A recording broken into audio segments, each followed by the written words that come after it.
Increased product variety leads to more fragmented demand, more demand uncertainty, and ultimately an increased mismatch between supply and demand. The major weapon against this mismatch is an increase in flexibility. To the extent that we can produce exactly what demand requires, there is no supply-demand mismatch. In this session, we'll introduce the concept of shortening setup times to increase flexibility. We'll also talk about how you can configure a network of plants so that the plant network as a whole is able to absorb the demand uncertainty, benefiting from the effects of pooling. First, consider the effects of setups.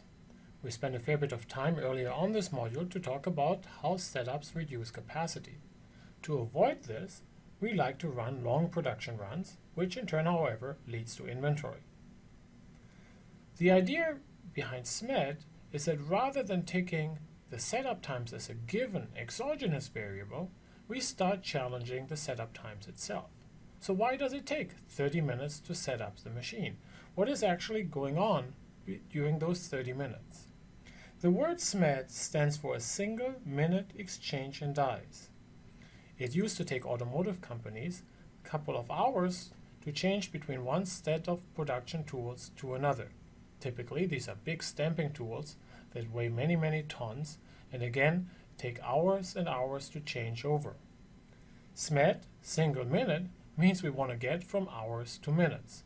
This in turn allows us to change the model much more frequently, reducing inventory. The key idea behind SMED is that every setup can be broken up into two types of activities. They're called external activities and internal activities. Think about the process of making the setups in our shirt example.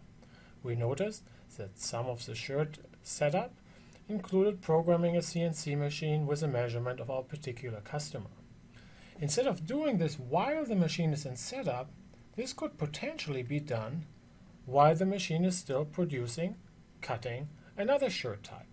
So this allows us to change external setups that can be done while the machine is running and move them up front. This cuts down on the setup time that the machine is really standing still.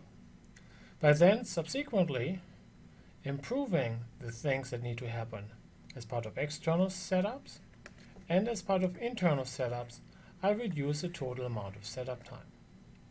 Again, shorter setups now mean that I can change the models more often, which is at the heart of mixed model production, or what we earlier on labeled as Heijunka.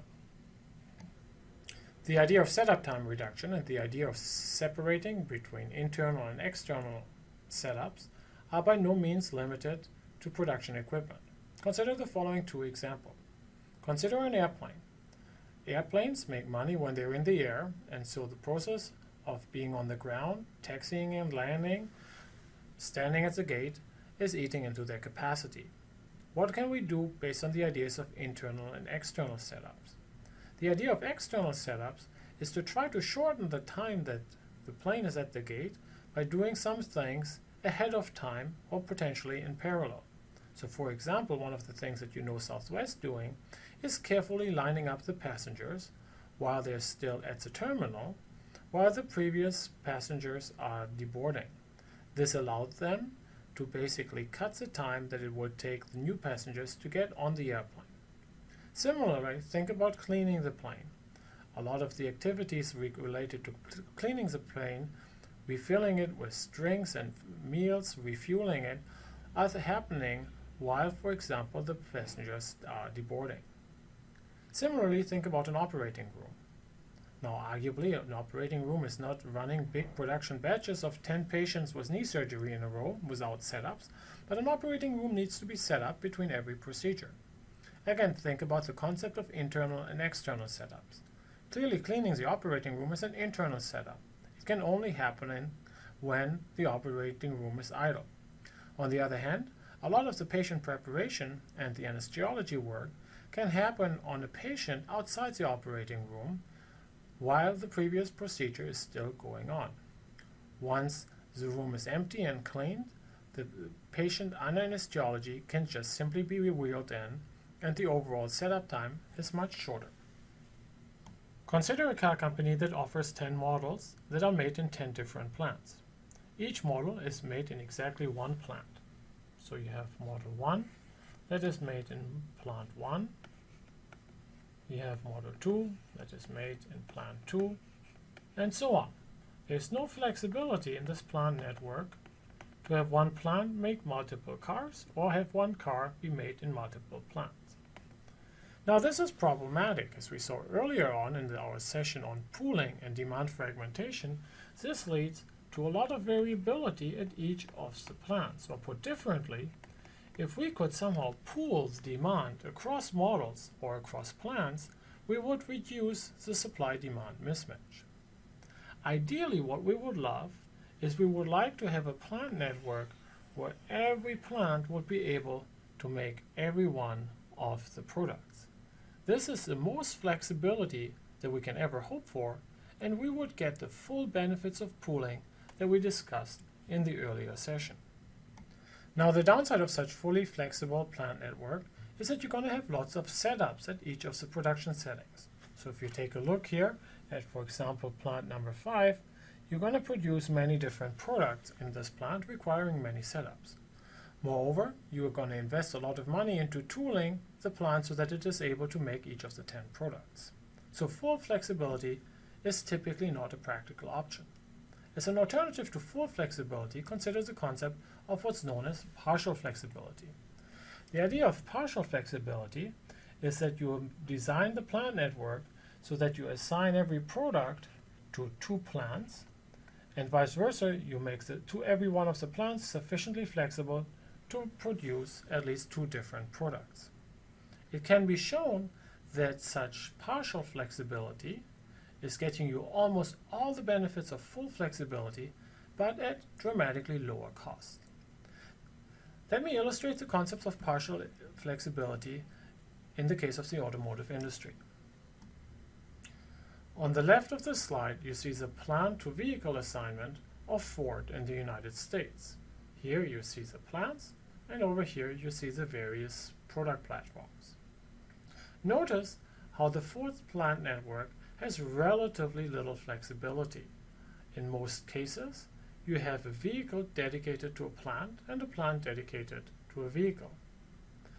On the right here you see a nice application of partial flexibility.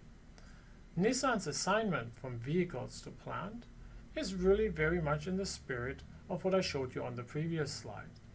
Typically, plants are able to make multiple vehicles, and many of the vehicles are assigned to multiple plants. Again, this is not as expensive as a full flexibility, but it almost gives you all of the benefits.